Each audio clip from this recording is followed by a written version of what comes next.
Hello बच्चों, फिर से आज हम आपका वनपथ पर जो पाठ है तुलसीदास द्वारा रचित उसकी व्याख्या लेकर आए हैं। आज हम इससे पहले जो आपका धनुष भंग है उसकी व्याख्या हम देख चुके हैं। तो उसी पाठ में अब अगला जो है वो वनपथ पर है, जिसमें सीता जी और राम लक्ष्मण वन के लिए प्रस्थान करते हैं। तो रास्ते में जो नगर निवासी हैं या जो गांव पड़ते हैं वहाँ के जो लोग हैं वो सीता और राम को देख करके किस तरह से बातें कर रहे हैं उसका वर्णन यहाँ पर तुलसीदास ने किया हुआ है। ये अभी तक जो आपने धनुष भंग पढ़ा वो वो अवधी भाषा में था। ये जो रचना है ये ब्रज भाषा में है। ठीक।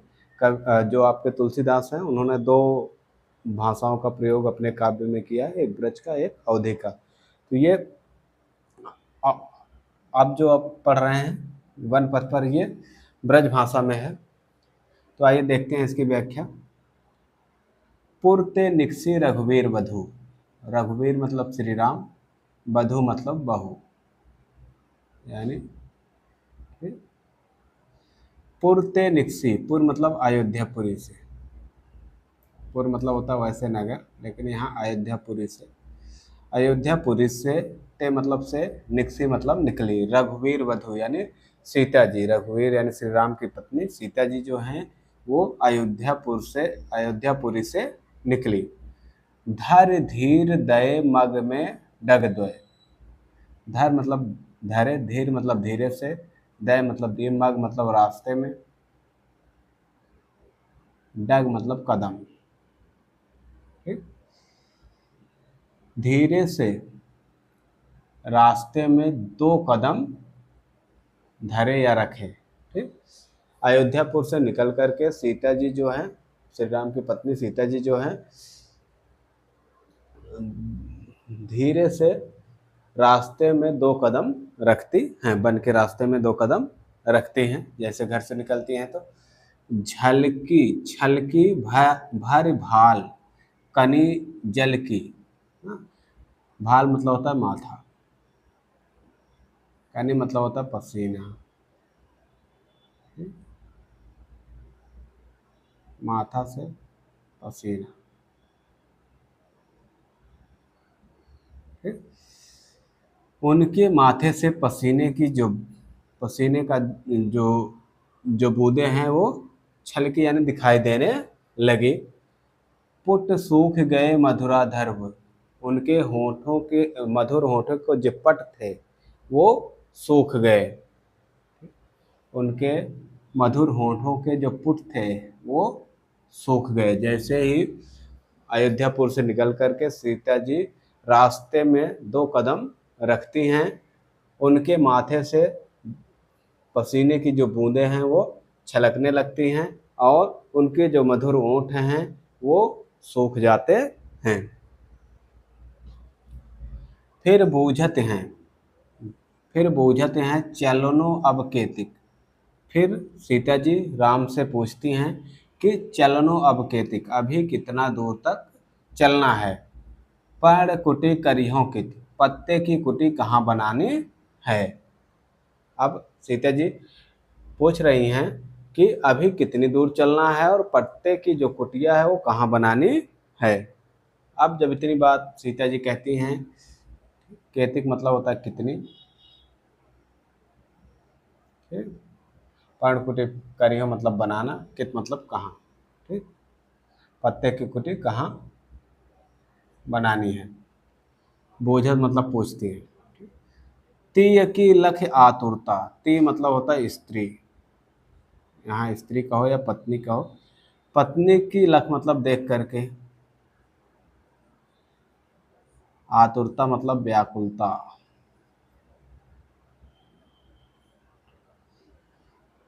स्त्री की व्याकुलता को देख करके प्रिय की अखियाँ, यानी प्रिय की अखियाँ मतलब श्री राम की आंखों से अत्याचार। प्रिय प्रिय प्रिय मतलब प्रिय मतलब श्री राम की अत्यधिक सुंदर आंखों से चली जल चय। श्री राम के सुंदर आंखों से जो है वो जल की बूंदें छलकने लगती हैं। यानी आंखों में आंसू आ जाते हैं इतनी बात सुन करके, क्योंकि सीता जी जो है वो कभी बाहर गई नहीं है, राजघराने में पली हैं, तो उनके दुख को देख करके श्री राम की आंखों में आंसू आ जाते हैं। पत्नी की व्याकुलता को देख करके श्री राम के सुंदर आंखों से जो जल जल है वो चूने लगता है, छलकने लगता है। अब दूसरा है, इसकी एक बार व्याख्या देख लो।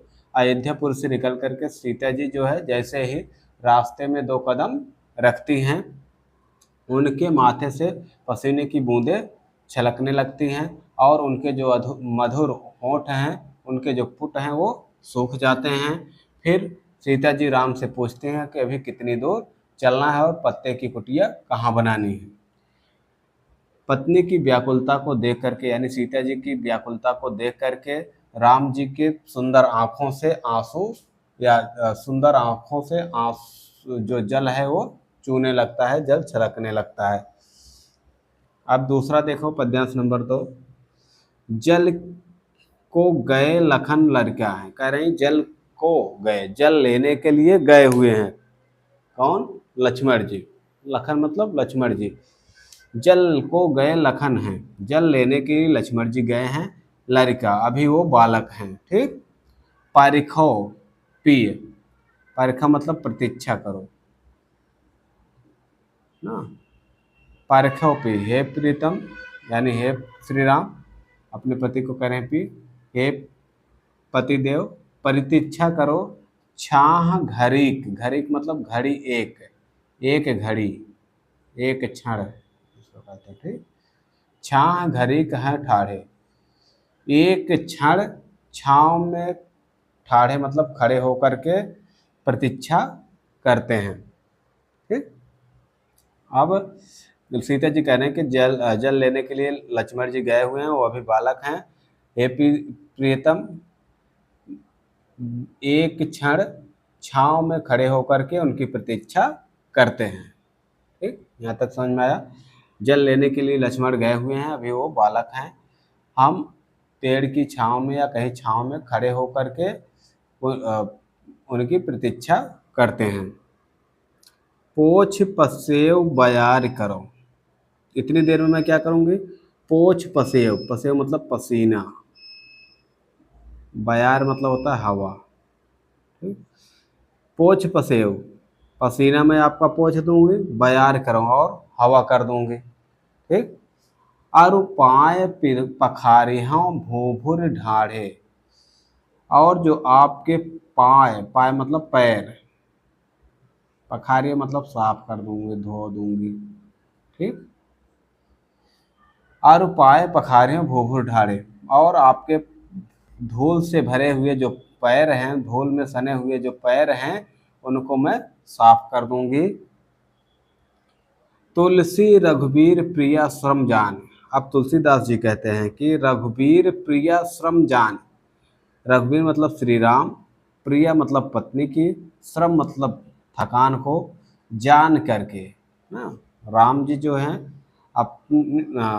राम जी जो हैं अपनी पत्नी सीता के मेहनत को यानी थकान को जान करके बैठ विलंब लव कंटक काढ़ो, बैठ करके बहुत देर तक कांटे निकालते हैं, ठीक। जानकी नाह को नेह लख्यो, जानकी जो है यानी सीता जी जो है, नाह मतलब पति का, नाह मतलब पति, जानकी जो है पति का प्रेम देख करके पुलको तन बार विलोचन बाढ़े, उनका जो तन है, उनका जो शरीर है वो पुलकित हो जाता है और उनके नेत्रों में पानी बढ़ जाता है, यानी उनके नेत्रों में जल बढ़ जाता है, उनके नेत्रों से आंसू, उनके नेत्रों में आंसू आ जाते हैं, ऐसा कह सकते हैं आप। अब सीता जी कह रहे हैं कि जल लेने के लिए लक्ष्मण गए हैं, वो अभी बालक हैं। हे प्रीतम, कहीं छाँव में एक घड़ी खड़े होकर के ठहर करके उनकी प्रतीक्षा करते हैं, तब तक मैं आपका पसीना पोंछ दूंगी और हवा कर दूंगी, और आपके जो पाँव हैं जो धूल में सने हुए हैं उनको मैं साफ कर दूंगी।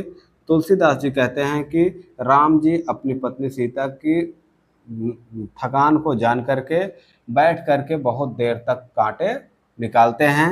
जानकी अपने पति, जानकी जो है यानी सीता जी अपने पति श्री राम के प्रेम को देख करके पुलकित शरीर से उनका जो शरीर है वो पुलकित हो जाता है और उनके नेत्रों में जल बढ़ जाता है, यानी आंसू आ जाते हैं। अब तीसरा देखो, पद्यांश नंबर 3। अब गांव की स्त्रियां जो हैं वो क्या क्या कह रही हैं। रानी मैं जानी अजानी महा, रानी को मैं तो जानती हूँ वो महाअज्ञानी है, महाअज्ञानी महामूर्ख है। पब पाहन हूँ तो कठोर ही हो है, उनका जो हृदय है, पाहन मतलब पत्थर, पब मतलब वज्र, वज्र, कठोर, हियो मतलब हृदय। ठीक, कह रहे हैं कि उनका जो हृदय है, रानी का जो हृदय है वज्र और पत्थर से भी कठोर है।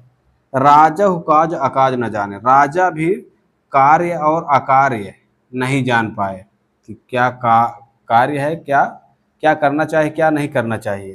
काज अकाज का मतलब राजा भी ये नहीं जान पाए कि क्या करना चाहिए, क्या नहीं करना चाहिए, क्या कार्य है, क्या अकार्य है। कहो तिय को जिन कान कियो हैं, कहो तिय को जिन कान कियो हो, अपनी पत्नी का कहा उन्होंने कर दिया, जो उन्होंने उनका कान भर दिया, यानी जो उनकी पत्नी ने कहा वही उन्होंने कर दिया। ऐसी मनोहर मूर्त ये बिछुड़े कैसे प्रीतम लोग जीव, ऐसी मनोहर मूर्ति है इनकी, यानी इतने सुंदर इतने मनोहर हैं ये कि इनसे बिछुड़े कैसे प्रीतम लोग जी हों, इनसे बिछड़ करके जो इनके प्रियतम लोग होंगे, जो इनके चाहने लोग हैं, चाहने वाले लोग होंगे, वो कैसे जीवित रहेंगे। आखिन में सखी राखिब्यो जोग, हे सखी ये तो आंखों में बसाने के योग्य हैं, इन्हें किमको वनवास दियो, इन्हें किस लिए वनवास दे दिया गया है। ठीक है, अब देखो गांव की स्त्रियां जो हैं राम सीता और लक्ष्मण को जाते हुए देख करके आपस में बातें कह रहे हैं कि रानी को मैं जानती हूँ महाअज्ञानी हैं, उनका जो हृदय है वो वज्र के समान और पत्थर के समान कठोर है। राजा भी काज अकाज नहीं जान पाए, राजा को भी नहीं पता था कि क्या करना चाहिए, क्या नहीं करना चाहिए। वो पत्नी के कहने पर ना, पत्नी के कहने पर उन्होंने ये कर दिया। ऐसी मनोहर मूर्त है इनकी कि इनसे बिछड़ने के बाद इनके जो प्रियतम लोग होंगे वो कैसे जीवित रहेंगे। हे सखी ये तो आंखों में बसाने योग्य हैं, इन्हें किस लिए वनवास दिया गया है। तो ये आपका वनपथ पर पद्यांश नंबर 3 तक की व्याख्या हम करवा दिए हैं। अब कल 2 व्याख्या आपकी बची है, पद्यांश नंबर 4 और 5, उसकी व्याख्या हम आपको कल करवा देंगे। आज के लिए बस इतना ही। आप लोग इस चैनल को ज़्यादा से ज़्यादा बच्चों को सब्सक्राइब करवाएं ताकि आपकी बोर्ड की तैयारी जो है वो अच्छे से हो सके।